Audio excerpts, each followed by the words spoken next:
We have invited Professor Seyed Marandi from the Faculty of World Studies at the University of Tehran in Iran, and he joins us now via Skype from the capital, Tehran. Mr. Marandi, a very good evening to you. Thank you so much for joining us. Welcome to the Globe.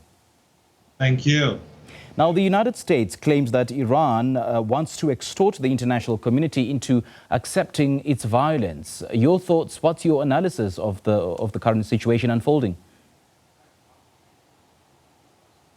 The United States, I think, has already shown itself to the international community as the irrational and aggressive antagonist in this episode. The Iranian nuclear program has been peaceful, but despite that, the Iranians agreed to a nuclear deal which limits Iranians' nuclear program in order to throw the U.S. accusations out the window and in order to bring about greater stability in the region and to normalize the situation. But despite that, and despite the fact that the Iranians gave significant concessions to reach the nuclear deal, the United States, under Obama, repeatedly violated the deal, despite the fact that the Iranians were in full compliance. And under Trump, as everyone knows, the United States simply tore the agreement and is bullying the international community to violate the agreement as well. And, for example, your own country is being bullied by the United States into preventing trade and ordinary activities between the two countries from taking place. So Iran is now saying that since the United States has thrown the deal out the window, and since it is illegally bullying other countries, including the EU, into violating the nuclear deal, as long as the EU countries are violating the deal, the Iranians say that they can no longer continue fulfilling their obligations. So the Iranians waited a full year and abided by the deal, despite the fact that the Europeans were in full violation and the Americans had torn the agreement.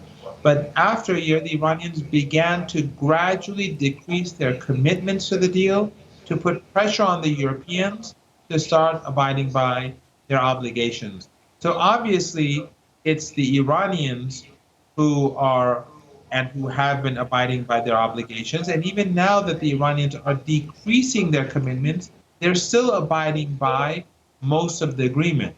Whereas, as I said, the Americans and the Europeans are in complete violation. Yeah, indeed. I mean, it now begs the question, did Iran violate the nuclear deal? Well, yes and no. The Americans and the Europeans, as I said, are in complete violation. So therefore, they have nothing to complain about. They are the ones who are wrecking the deal. The Iranians were in full compliance for over a year after these new sanctions were imposed. After that, the Iranians began to decrease their commitments, as I said, in 4 stages. A, they still continue to abide by most of their commitments in accordance with the deal. And B, and this is very important, according to the deal, the Iranians, when the other side is not abiding by its commitments, the Iranians can decrease their commitments. So from the Iranian interpretation, Iran is not in violation of the deal because the other side is violating the deal, and that allows Iran to decrease its commitments. But the Europeans and the Americans, being the old colonial powers, seeing the world as Eurocentric, they believe that they can violate everything, yet they still expect Iran to be in full compliance. This is no longer the 19th and 18th century. We live in the 21st century, and Iran is simply not going to accept being the only side that abides by its obligations. Now, we know, Professor, that the enrichment of uranium to such a low level of purity, would be broadly suitable for civilian electricity generation. Now, Iran's move at Fordo will make it even harder for the deal's other parties to prevent its ultimate collapse. And Russia says this, the decision, that is, to inject uranium gas into centrifuges at Fordo was alarming. In what way is it alarming?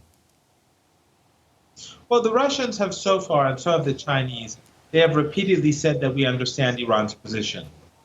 Because the side that is destroying the nuclear deal is the United States and the EU. The United States, because it is violating its own commitments, it has torn an agreement that it has signed up to, that was negotiated for a decade. And the Europeans, despite the nice words, in reality, they're doing exactly what Trump tells them to do. So the Europeans who don't have a backbone. So the Iranians have begun expanding their peaceful nuclear program, moving it towards normalization, closer to what it was before the nuclear deal, simply because the other side is not abiding by its commitments. If tomorrow the European Union was to decide to abide by its commitments, the Iranians have said explicitly that they will return to stay to where they were 6 months ago. In other words, Iran will begin implementing all of the obligations that it has discontinued over the past few months. So as I said before, Iran is still abiding by most of its obligations within the framework of the nuclear deal. But over the next coming months, if the Europeans don't begin implementing the deal, the Iranians will discontinue those as well gradually. But those parts that have been discontinued by Iran because of European non-compliance, and in order to press Europe and push Europe towards compliance, those can be reversed and will be reversed by Iran, according to the Iranian government, if the Europeans begin implementing the deal. And having said that, Professor, I mean, for the European powers to be demanding that Iran should fulfill all its obligations without exception, but then they're not giving anything in return, this would make it incredibly difficult for Iran to budge. Absolutely. In the eyes of Iranians, this is utterly insulting, and this is a Eurocentric and arrogant position to take by the Europeans. They think that they are still the rulers of the world and that they can violate all their commitments, yet the rest of the world, the non-white world, must obey the Europeans. That is not going to happen. The Iranians had a revolution 40 years ago to gain their independence, and the Iranians are fiercely independent. The revolution was largely about independence, indigenous values, and dignity. The Iranians are not going to give up their dignity simply because a few white diplomats in Europe and in the United States tell them that they must submit. That's not going to happen. Are you also of the idea that Iran now has military advantage over the United States and its allies in the Middle East because of its ability to wage war using, for example, the Shia militias and insurgents? Well, these allies of Iran, and this is the difference between Iran and the United States. The United States uses proxies. Iran has allies across the region, and they're not Shia, they are Sunni. Hamas, the Palestinian Resistance Organization, Islamic Jihad, both groups which are fighting for the freedom of the Palestinian people, just like people in apartheid South Africa were struggling against apartheid. They too are struggling for their freedom. They are Iranian allies. In Syria, in Iraq, a host of different groups, communities from different religious and ethnic backgrounds are closely aligned to Iran. The Iranians, along with a host of different political parties across the region and communities, have formed a resistance against Western domination. And this alliance of peoples and nations has grown over the past decade and a half. And it is largely because of U.S. criminal activity in this region, the invasion, the U.S. support for the Taliban and Al-Qaeda in the 1980s, which led to 9/11 blowback, and then, of course, the invasion of Afghanistan, the invasion of Iraq, and U.S. interference and support for extremists in Syria, U.S. and Saudi criminal activity in Yemen. All of these have drawn peoples in these countries closer to Iran, in Afghanistan, in Iraq, in Syria, in Lebanon, in Yemen, and elsewhere. And that has created this alliance. And this alliance has been strengthened at the expense of the United States and its hegemonic policies in this region. So Iran's strength is largely because of the foolishness of American policy in this region. And of course, Iran has a significant defense capability. And as I said, these allies across the region help Iran and its allies collectively to become a force to reckon with.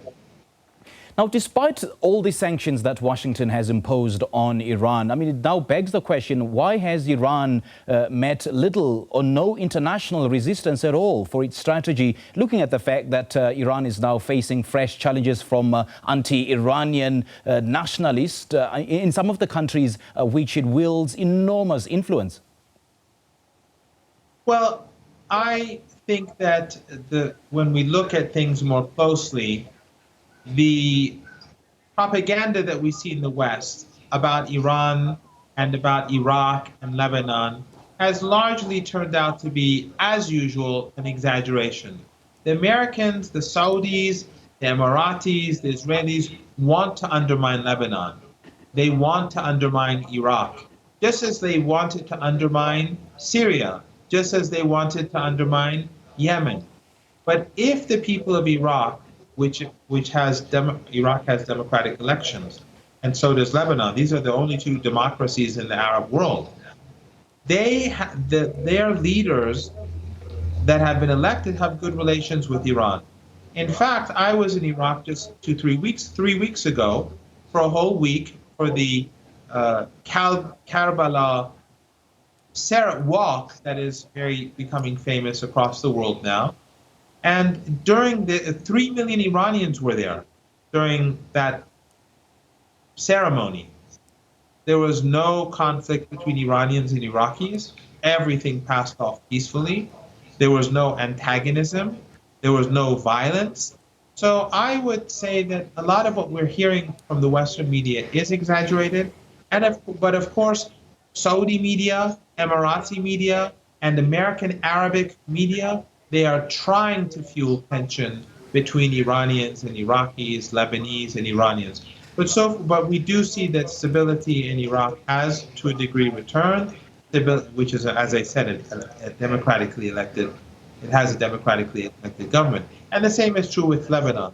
The Iranians do not interfere in Iraqi internal affairs. They don't interfere in Lebanese internal affairs. It is not Iran that invaded Iraq. It was the United States that invaded Iraq. It is not Iran that invaded Lebanon. It was the Israeli regime with U.S. support that invaded Lebanon. So it's very bizarre for the Americans to call out Iran when it comes to Iraq or Lebanon. All right, Professor, thank you so much for your insight. Thank you. We really, really appreciate it. That was Professor Marandi from the University of Tehran in Iran.